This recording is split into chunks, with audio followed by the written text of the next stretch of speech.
Okay. All right. I'm back and I'm full of that. Yeah. I'm back on deck. Yeah, I'm back like I never left. I'm back like you friend. You know what I'm saying? Yeah, hopefully I won't make this one too long, but I just want to speak on love. I want to say it's like I have thoughts, but these thoughts is in condition with other things. Ain't no conditions with God. So it ain't no God having these thoughts, God having that thought, God love this, God hates that. When we say God loves this and hate that, it's like you're gonna hate what hurts you and you're gonna love what doesn't. And that's all that really is saying.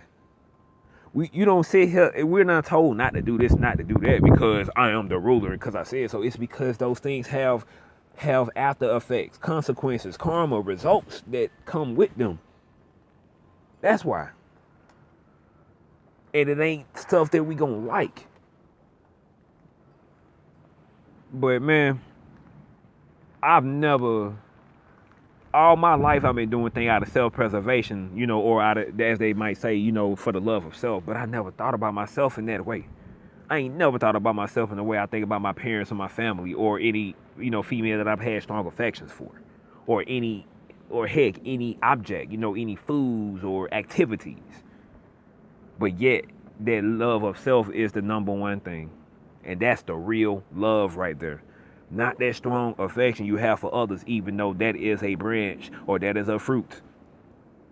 But the tree, this tree, the whole tree from the roots to the fruit, is that love of yourself. You don't think about yourself. You don't sit here and long for yourself. You don't sit there and wish to be with yourself. But everything you do is to preserve yourself. That's the real love. That's the love of God. It said agape love, wide open love. When you say wide open, that means ain't no limits on it. This the love. It ain't no limit on the love for yourself. Even when you put others ahead of yourself, you still doing it out of that self-preservation. That's the real love. The other love is good only when we're in ignorance. Everything that is like a stopgap is for while we're in ignorance. Kind of like how Paul said the law is like a guardrail, like while we're walking along the path. But eventually you're gonna be on the path without any rails. You're gonna walk up the stairs. Eventually you ain't walking upstairs no more. You're just gonna be on the straight path now, without rails. Everything in our ignorance is just a rail. And I don't know fully about this, but I don't heard of it, so I'm gonna say everything in our ignorance is basically the what I heard about the Anubis concept or Anubis concept. The dog that leading us, the dog that serves as the light that leading us in darkness, or I'm sorry, the dog that leading us in darkness to the light. I guess the dog that would be the dog star, Sirius, or the dog like that dog that I used to see on MTV's logo. That one. But I guess they're not being the right dog, or I'm underestimating the world and God's operations. Because I swear, when I look at movies and all that stuff, when you see God, you can't see nothing else. You're blinded by that light, or you're blind, or you cannot see in that darkness. Either you are blinded by the light, or you will not see in that darkness. All you see is God. God is all that light that you're blinded by. God is that darkness that you're enveloped by. You can't see nothing else. You can't go back from that. There's no returning when you get to that level.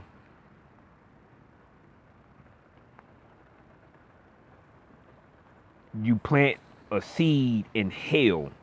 Hell, cell, color. The root of those words means to hide or to conceal. You plant a seed and and it takes roots in hell only to grow into the heavens and sprout into the heavens. Like when you throw something in the air to heave, how all the planets just hanging in air, like it's heaved in the air, raised up, lifted, suspended in air. Yeah, heaven. Heaven is everything around us, or the space around us, and everything in it. What is everything hanging upon? But you get the point on that. You got to get the point on that. But anyway,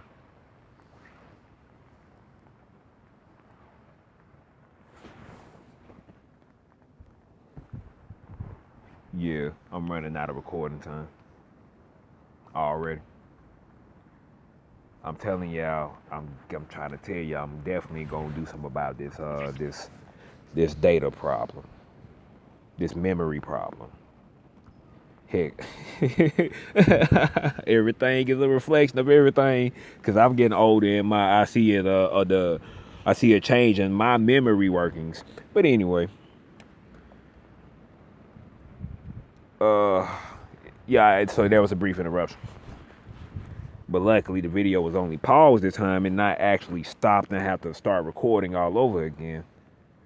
But anyway, just talking about this love of God, and then talking about talking about the memory. I'm trying to remember where I was. Talking about the love of God is what I was saying. What love is overall. God is love. Love is God. God is good. What's good is God. Evil. When I looked up the roots for evil, it actually means up. Up. Why up? Why up? I would, I have to do. I'm gonna have to do more research, but I wouldn't be surprised if evil was like ex-ville, like outside of the village, doing things that we don't do. And even up makes me think of that within the context of what we saying. It's heavy. Like you're up, like you from up above. You know how we say those who came down to earth, sons of God, Anunnaki, stuff like that. I watched the Necronomicon movie recently. It's like I don't seen it forever, but I went ahead and bit because I'm trying not to watch so many movies that's the best and the ultimate. So I'm gonna go ahead and get some corny stuff in too, some medium rated, low rated, D list movies. And I went ahead and watched the Necronomicon, and it was three stories within this movie. One of them involved somebody who was hundreds of years old, and he lived in a house where he only stayed upstairs where it's super duper cold. If he got into the heat or the sun, his body would just melt. And it had me thinking like, dang, is that what it's like with people at the is that the entities at the north and the south poles? What? So you from so I mean depending on the orientation of the people who are making these identifications, like you're from up there, evil. Y'all, all the implications are there. Y'all put it together. I don't even want to say all the stuff that could go into it. I will mention one thing: Bloom syndrome, vampire syndrome, and it's like these so happen to be they the ice people, the ice men. But anyway, I ain't got no problem with nobody. Even those who are evil ain't actually trying to be that way. They would prefer to be good like those who are good. It's just not in their nature to, or rather, they have a habituated nature to not be that way. But people like you, like me, the salt of the earth, with the love of God, breaks that eventually. We might not break it with them, but we'll break it later with somebody else. And they'll get their due, and then they're still going to break it because God is always perfecting everything. It's kind of tricky, huh? When you done with something's complete, that's finished, and you go on to the next thing. What's the next thing? What God is and what God has. There's nothing beyond that, before that or after that. What ain't no next thing. The only way we can understand it within the human mind would be to say, oh, so God keep everything in purpose so God can keep perfecting it. Well, I don't find that to be too intelligible on a common level. I really don't. But I'm not speaking that from understanding that. I'm speaking it from knowing God. Knowing God is not knowing God like you know a person or you know a thing. It's more like when you familiar with something, it's like it's automatic for you. It's like it's a part of you. Like anything that you've mastered, it's a part of you. I'm speaking on knowing like that. whatever that's a part of me speaking through me. Like Jesus said, I'm just saying what my Father told me to say. I'm just doing what my Father in heaven is doing. Same thing.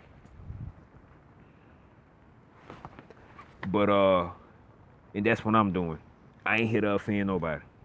Cause like I said, that love I have for self is the love I have for other people. No matter what habituations or no matter the way my roots make me appear to be, the roots that I've planted in hell, going into the heavens. I would never hurt nobody. I don't have no intention to hurt nobody. Even if I do hurt you, even if I say something offensive, an insult, okay, that's why it's talk about forgiveness. Just like I forgive you for everything. I'm thinking you forgive me because you in the same shoes. I'm doing something I don't mean to do, and I'm gonna come back to regret it. I'm blinded by something right now. I'm not sitting here, making a godly conscious choice to do it because no one does that in a godly conscience. In a conscience of love that is God. Because you ain't gonna do it to yourself. You ain't looking for it to be done to yourself. And you're gonna do others like that. This is the tangent line.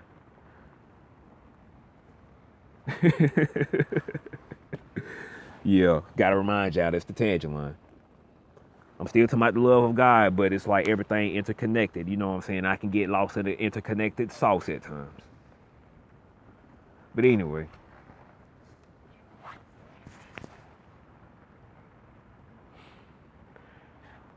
I was saying that the devil is ignorance. Okay, Satan. Satan's supposed to mean adversary or against us. Devil's supposed to mean that too. Like it's supposed to be the same as diabolos. Diabolo. Like instead of saying devil, diavolo. Diabolos. And it means, when you break the etymology of this compound word down, it's